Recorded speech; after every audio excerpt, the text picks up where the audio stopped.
안녕하세요, 아셀입니다. 오늘은 연봉 7천만 원 받던 제가 어떻게 아마존 비즈니스를 시작하게 됐는지 저에 대한 이야기를 해볼까 하는데요. 사실 썸네일 보고 뭐야? 하고 궁금해서 들어오신 분들이 많을 것 같은데, 연봉 7천만 원은 제가 국내에서 받았던 금액은 아니고 미국에서 근무할 때 받았던 급여이긴 합니다. 사실 미국 회사 기준으로 연봉 7천만 원이 그렇게 많은 편이 아니기는 한데, 당시에는 제가 20대 중반이었었고 한국에서 학부를 졸업했고 또 영주권이나 심의권이 없는 조건에서 연봉 7천만 원 정도는 또래에 비해서 좀 나쁘지 않게 받았다고 생각을 하는데요. 사실 저는 대학교 졸업하기 전에 취업이 돼서 조금 이른 나이인 23살부터 사회생활을 시작했습니다. 제 첫 직장은 삼성이나 LG급은 아니지만 들으면 다 아는 대기업이었고요. 사실 제가 그 기업에 취업했을 당시에 제 동기들이나 선후배들이 저를 엄청 부러워했었고, 저희 부모님도 되게 저를 자랑스러워 하셨었는데, 사실 저는 그 대기업 생활이 그렇게 행복하지는 않았던 것 같아요. 그래서 7개월 만에 퇴사를 합니다. 사실 그 7개월 동안 제가 기가 되게 많이 죽고 주눅이 많이 들어가지고 오랜만에 만난 사람들이 너 성격이 왜 이렇게 많이 변했냐 라고 할 정도였거든요. 그래서 이제 서울에서 일하고 싶지 않다라는 생각이 들어서, 사실 제가 중국어 관련 전공을 나오다 보니까 선배 중에서 해외 취업하신 분들이 되게 많으신데, 그 해외에서 막 출장 다니면서 일하시는 모습이 너무 멋있고 부러운 거예요. 그래서 나도 그러면은 해외로 취업을 해야겠다라고 생각이 들어서 중국 주재원으로 취업을 하게 됩니다. 사실 주재원으로 가면 정말 좋은 게 돈을 많이 주는데 돈을 쓸 일이 없어요. 내가 주재원으로 가면 회사에서 기숙사도 주고 밥도 주고 한국으로 가는 비행기표도 주고 또 출퇴근하는 차도 대주고 이러니까 정말 돈을 쓸 데가 없어요. 주말이나 쉬는 날 나가서 논다고 해도 중국 물가가 한국보다 훨씬 저렴하기 때문에 돈 쓸 일이 없는 거예요. 그래서 많이 벌고 적게 쓰고 하니까 그때 자연스럽게 돈을 많이 모을 수 있었던 것 같습니다. 근데 당시에는 제가 나이가 조금 많이 어렸어서 중국 일이 좋긴 한데 한국에 너무 가고 싶은 거예요. 그래서 중국에서 처음에는 1년만 근무를 하고 다시 한국으로 돌아왔습니다. 아무튼 한국으로 돌아와서 어쨌든 돈은 벌어야 되니까 서울에서 취업을 했는데, 거기서는 4개월 만에 퇴사를 합니다. 거기서는 진짜 너무 힘들었어요. 어느 정도로 힘들었냐면, 그냥 출근하는데 차가 지나가면 내가 저기 뛰어들면 오늘 출근 안 해도 되지 않을까? 약간 이런 생각할 정도로 피폐했는데요. 약간 부정적인 얘기를 하면 별로 좋지 않으니까 많이 얘기는 안 하겠지만, 저한테 막 소리 지르고 마우스 던지고 약간 이런 사람이 사주로 만난 거예요. 그래서 이거는 안 되겠다 싶어서 4개월 만에 바로 빤스런을 했습니다. 다시 돌이켜 생각해보니 중국 회사 생활이 너무 좋았던 거죠. 그래서 안 되겠다, 다시 중국 가야겠다 라고 해서 그때 다시 중국 주재원으로 2차 중국 주재원으로 나가게 됩니다.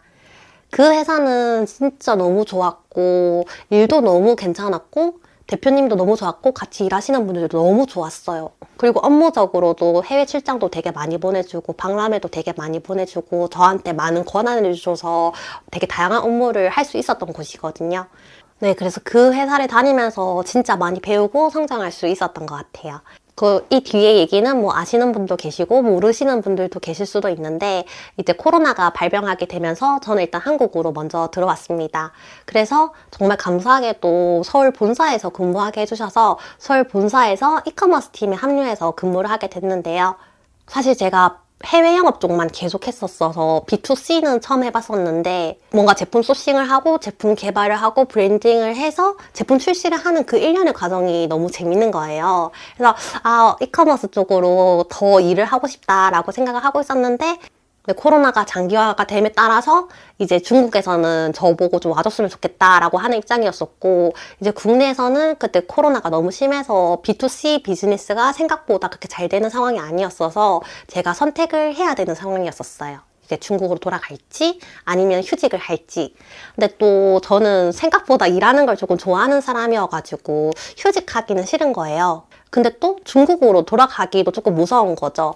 그래서 어떻게 하지? 라고 고민하고 있던 와중에 어떤 미국의 이커머스 회사에서 헤드헌터를 통해서 저한테 연락이 온 거예요.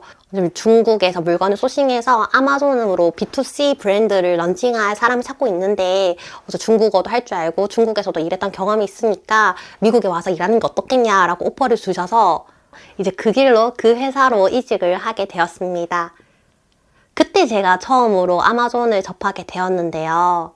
처음에는 제가 소싱 담당으로 입사를 해서 저는 소싱 업무를 열심히 하고 있었는데 갑자기 마케팅 팀장이 임신을 하게 되면서 급하게 퇴사를 하게 돼요. 근데 당시에는 미국이 코로나 때문에 인력을 구하기 굉장히 힘들었던 상황이어서 대표님께서 그러면 혹시 아셀님이 조금 약간 마케팅이나 광고도 좀 해주실 수 있겠냐라고 저한테 부탁을 하신 거죠. 그래서 당시에는 인수인계 자료도 제대로 안 돼 있었고 정보도 많이 없었어서 혼자서 진짜 공부도 많이 하고 이것저것 시도해가면서 마케팅하고 광고를 했는데 생각보다 너무 재미있는 거예요. 그래서 더 열심히 하다 보니까 성과가 조금 잘 나오더라고요. 그래서 제가 소싱한 제품을 제가 리스팅하고 제가 광고를 돌렸는데 판매가 되게 빨리 성장을 해서 정말 단기간에 직원 5명을 추가로 고용할 정도로 회사가 급성장을 했었습니다. 그래서 제가 입사한 지 몇 개월이 안 됐는데도 불구하고 대표님께서 저를 갑자기 팀장으로 승진을 시켜주시면서 연봉을 갑자기 확 올려주시더라고요. 제가 입사할 당시에는 연봉 7천만 원이 아니었었거든요. 그래서 저는 전혀 기대 안 하고 있었는데 그렇게 승진도 시켜주시고 급여도 올려주시고 하니까 뭔가 내가 열심히 하면 그 성과를 인정받는 그 문화가 너무 좋은 거죠. 그래서 더 열심히 일을 했었습니다. 그래서 나중에 약간 비자 기간이 만료되어 갈 때쯤에 대표님께서 이제 영주권을 스폰해 줄 테니까 미국에 더 스테이 하는 게 어떻겠냐라고 제안을 주셨었는데 이거 내가 한번 내 브랜드를 직접 런칭해서 한번 해보고 싶다라는 생각이 자연스럽게 들었던 것 같습니다. 그래서 정말 고민을 오래 한 끝에 저는 한국으로 귀국함과 동시에 제 아마존 비즈니스를 준비하게 됩니다. 이걸 뭔가 기록을 남겨야겠다. 내가 혼자 공부할 때 많이 힘들었던 것처럼 다른 분들도 혼자 하려고 하시는 분들이 있으면 조금 힘드시겠지? 그분들의 시행착오를 조금 줄여드리면 어떨까라는 생각에 뭔가 제 경험을 공유하고자 하는 아셀이라는 유튜브 채널을 개설하게 되었고요. 그래서 지금 제가 아마존 비즈니스를 한 지는 1년이 조금 넘었고 유튜브를 한 지도 1년이 넘게 되었습니다. 그래서 이제 궁금하실 거예요. 이제 아마존 비즈니스에 대한 만족도는 어떤지, 후회하진 않는지. 저는 정말 한치의 망설임도 없이 정말 후회하지 않는다고 말씀드릴 수 있고요. 너무 또 길게 말하면 별로 안 좋아하시니까 제가 아마존 하기를 정말 잘했다고 생각하는 이유를 간단하게 말씀드리자면 일단 첫 번째 이유는 남을 위해서 하는 일이 아닌 나를 위해서 하는 일이다. 두 번째로는 나를 위해서 하는 일이기 때문에 이 비즈니스가 성장하면서 나도 같이 성장할 수 있다. 세 번째로는 내가 하는 일이 돈과 시간을 교환하는 행위가 아니라 내 미래를 위해서 투자하는 행위다. 네 번째로는 아마존 FBA 서비스를 이용하게 되면 시간적으로나 공간적으로나 자유를 얻을 수 있기 때문에 그 점이 정말 좋다.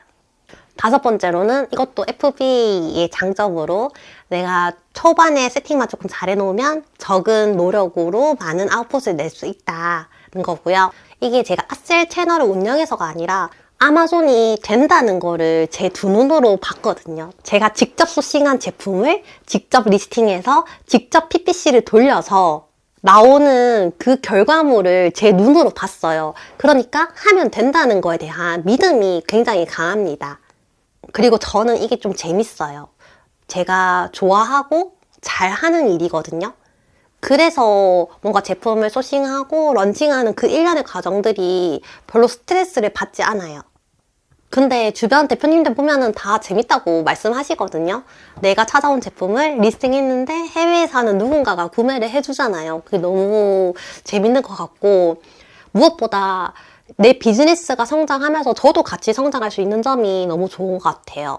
이게 회사에서 소속돼서 근무할 때랑 내가 내 비즈니스를 키울 때랑은 전혀 다른 느낌이거든요. 그때는 막 월 500만 원 들어와도 별로 아무런 감흥이 없었었는데 제가 아마존 제일 처음에 정산 받았을 때 거의 한 100만 원 정도 들어왔는데 이게 너무 기쁜 거예요. 이게 너무 값진 거예요.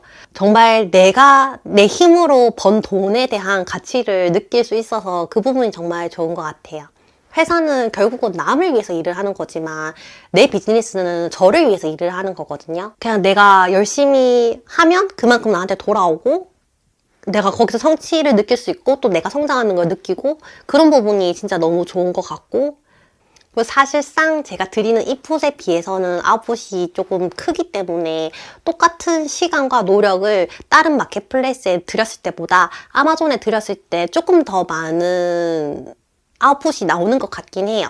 사실 회사를 다니면서 급여를 받아도 딱히 돈 쓸 데가 없잖아요. 의식주 외에는 크게 돈 쓸 데가 없어서 그냥 해외여행도 엄청 많이 다니고 미국 갈 때 막 비즈니스 타고 다니고 그랬거든요. 근데 직접 내 비즈니스를 해보니까 비즈니스석을 탈 여유가 없어요. 뭔가 그 차액으로 물건 몇 개 더 사지 막 이런 생각이 들더라고요. 스스로 되게 뿌듯하고 그래서 사실상 지금은 버는 돈이 있으면 다시 물건 사고 다시 마케팅하고 한다고 계속 재투자를 하기 때문에 직장일 때보다 수중에 남는 돈은 없지만 내 비즈니스가 커가고 또 제가 성장하는 걸 보면서 저는 굉장히 큰 보람을 느끼고 있고 또 장기적으로 봤을 때는 지금 이렇게 제 비즈니스를 차곡차곡 키우는 게 훨씬 더 좋을 거라고 생각을 하고요. 네, 오늘은 이렇게 제가 아마존 비즈니스를 하게 된 이야기들을 공유드려 봤는데요. 앞으로 아마존 비즈니스를 하는데 도움될 만한 정보들 많이 올려드릴 테니까 아직 구독 안 하신 분들은 구독 많이 눌러주시고 좋아요도 부탁드리겠습니다. 그럼 오늘도 시청해주셔서 감사합니다. 안녕.